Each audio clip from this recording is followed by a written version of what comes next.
महर्षि कश्यप की पत्नी दक्ष पुत्री दिति मातृत्व के गौरव से आलोकित थीं, जब उनके गर्भ से 2 पराक्रमी बालकों का जन्म हुआ। बड़ा पुत्र हिरण्यकशिपु और छोटा हिरण्याक्ष। दोनों भाइयों के बीच अगाध स्नेह था। वे महाबलशाली थे, अपार पराक्रम और अटूट आत्मबल से संपन्न। समय बीता और दोनों ने अपने अद्वितीय युद्ध कौशल से देवताओं को पराजित कर स्वर्ग पर अधिकार कर लिया। परंतु एक दिन हिरण्याक्ष ने अपनी शक्ति के मद में आकर पृथ्वी को रसातल में ले जाकर छिपा दिया। सृष्टि संकट में आ गई। तभी भगवान विष्णु ने वराह अवतार धारण कर पृथ्वी की रक्षा के लिए हिरण्याक्ष का वध कर दिया। अपने प्रिय भाई की मृत्यु ने हिरण्यकशिपु के हृदय को क्रोध और प्रतिशोध से भर दिया। उसने समस्त दैत्यों को आदेश दिया कि वे प्रजा पर अत्याचार करें और स्वयं महेंद्राचल पर्वत की ओर प्रस्थान कर गया। वहाँ उसने भगवान विष्णु से अपने भाई की हत्या का प्रतिशोध लेने के लिए ब्रह्मा जी की घोर तपस्या आरंभ कर दी। इधर दैत्य राज्य राजा विहीन हो गया। अवसर देखकर देवताओं ने आक्रमण कर दिया।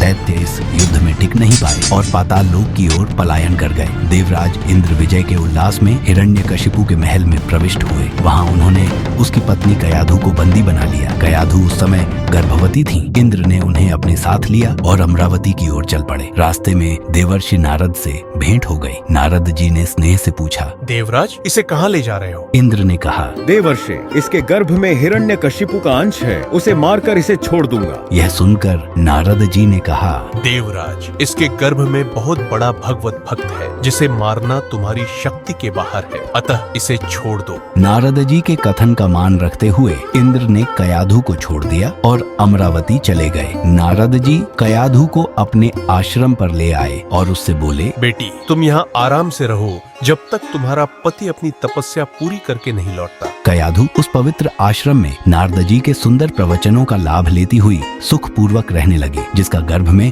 पल रहे शिशु पर भी गहरा प्रभाव पड़ा। समय होने पर कयाधु ने एक पुत्र को जन्म दिया, जिसका नाम प्रहलाद रखा गया। इधर हिरण्यकशिपु की तपस्या पूरी हुई और वह ब्रह्मा जी से मनचाहा वरदान लेकर वापस अपनी राजधानी चला आया। कुछ समय के बाद कयाधु भी प्रहलाद को लेकर नारद जी के आश्रम से राजमहल में आ गई। जब प्रहलाद कुछ बड़े हुए तब हिरण्यकशिपु ने उनके शिक्षा की व्यवस्था की। पिता की अपेक्षाओं के अनुरूप प्रहलाद गुरु के सानिध्य में शिक्षा ग्रहण करने लगे। समय बीतता गया। एक दिन हिरण्यकशिपु अपने मंत्रियों के साथ सभा में बैठा था। राजमहल का वातावरण गरिमामय था। उसी समय प्रहलाद अपने गुरु के साथ वहां आए। जैसे ही प्रहलाद ने श्रद्धा से प्रणाम किया, हिरण्यकशिपु का हृदय वात्सल्य से भर उठा। उसकी आंखों में प्रेम झलक उठा। उसने स्नेह से प्रहलाद को अपनी गोद में बिठाया और मधुर स्वर में कहा, वत्स, तुमने अब तक अध्ययन में निरंतर तत्पर रहकर जो कुछ सीखा है, उसमें से कुछ अच्छी बात सुनाओ।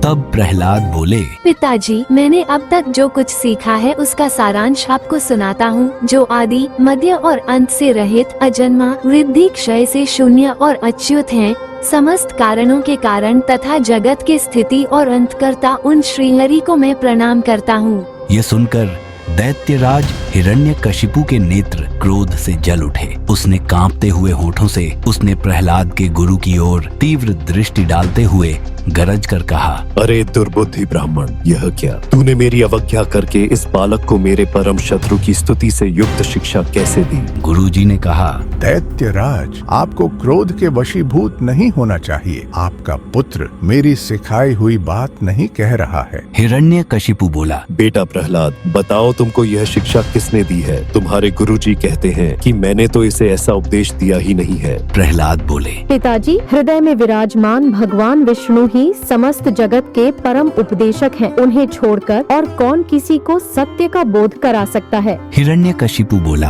अरे मूर्ख, जिस विष्णु का तू निशंक होकर स्तुति कर रहा है, वह मेरे सामने कौन है? मेरे रहते हुए और कौन परमेश्वर कहा जा सकता है? फिर भी तू मौत के मुख में जाने की इच्छा से बार बार ऐसा बक रहा है। ऐसा कहकर हिरण्यकशिपु ने प्रहलाद को अनेकों प्रकार से समझाया, पर प्रहलाद के मन से श्री हरि के प्रति भक्ति और श्रद्धा भाव को कम नहीं कर पाया। तब अत्यंत क्रोधित होकर हिरण्यकशिपु ने अपने सेवकों से कहा, अरे ये बड़ा दुरात्मा है, इसको मार डालो। अब इसके जीने से कोई लाभ नहीं है, क्योंकि यह शत्रु प्रेमी तो अपने ही कुल का नाश करने वाला हो गया है। हिरण्यकशिपु की आज्ञा पाते ही उसके क्रूर सैनिकों ने प्रहलाद को मारने के लिए अनेकों उपाय किए, परंतु जो स्वयं भगवान की शरण में था, उसे भला कौन हानि पहुंचा सकता था। सैनिकों ने तीखे अस्त्र शस्त्रों से प्रहार किया, पर हर बार निष्फल रहा। उन्होंने उसके हाथ पैर बांधकर उग्र लहरों वाले समुद्र में फेंक दिया, लेकिन प्रहलाद की भक्ति की नया अडिग रही। वह श्री हरि की कृपा से सुरक्षित रहे। दैत्य राज के सैनिकों ने उसे विषैले सांपों से डसवाया, पर्वत की ऊंची चोटी से नीचे गिराया, लेकिन वह निडर, अचल और अविचलित रहे। विष का घूंट भी उन्हें दिया गया, किंतु जैसे अमृत बनकर वह भी उनके भीतर समा गया। जब सभी प्रयास विफल हो गए, तब हिरण्यकशिपु के पुरोहितों ने अग्निशिखा के समान प्रज्वलित महाभयंकर कृत्या उत्पन्न की। कृत्या अपने पैरों से पृथ्वी को कंपित करती हुई भयंकर गर्जना के साथ प्रकट हुई। उसकी उग्र दृष्टि प्रहलाद पर पड़ी और क्रोध में जलती हुई उसने त्रिशूल उठाकर उनकी छाती पर प्रहार किया। परंतु यह क्या, जैसे ही त्रिशूल प्रहलाद की पवित्र छाती से स्पर्श हुआ, वह तेजोमय शस्त्र तुरंत टुकड़े टुकड़े होकर भूमि पर गिर पड़ा। जो बालक निष्पाप था, जिस पर श्री हरि की कृपा थी, उस पर पापाचार का प्रहार कैसे सफल होता। उसी क्षण कृत्या क्रोधित हो उठी। उसने अपनी भयंकर दृष्टि घुमाई और जिन्होंने इस अधर्म का आह्वान किया था, उन्हीं पुरोहितों पर टूट पड़ी। देखते ही देखते उसने उन पापियों का संहार कर दिया और स्वयं भी उसी क्षण भस्म हो गई। अन्य प्रचलित कथाओं के अनुसार कृत्या के स्थान पर होलिका का नाम आता है, जिसे अग्नि में